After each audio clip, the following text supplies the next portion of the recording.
Like many Nigerian rice dealers, Emeka Ugwoke imports overland from neighboring Benin, often through informal channels. But since the Nigerian government closed border trade in August to crack down on smuggling, his orders are stuck in Benin and rice prices have shot up. Yeah.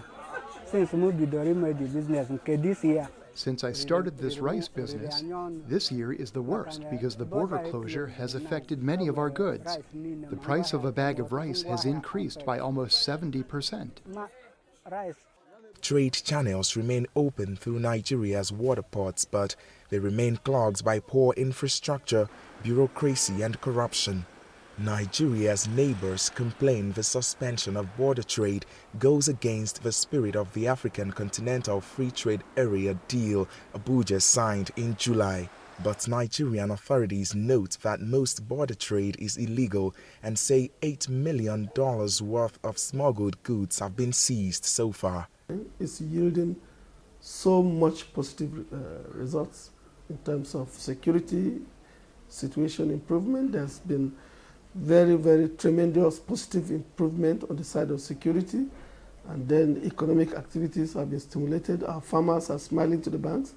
The patronage has shifted inward.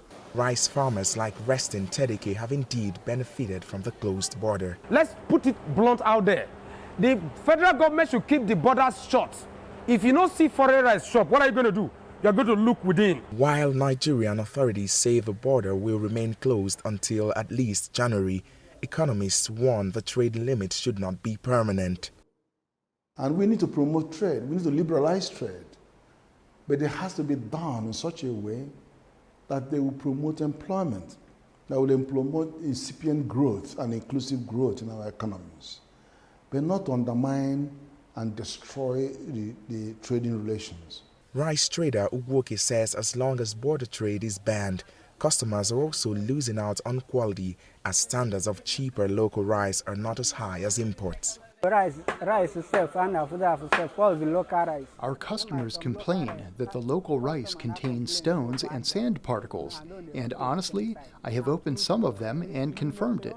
Although Nigeria plans to reopen its border trade by January if its neighbors halt the smuggling, some lawmakers are pushing for a 2-year extension. If that happens, Nigeria will face growing pressure from its neighbors over free trade, as well as from Nigeria's millions of rice consumers. Obiezu for VOA News, Abuja.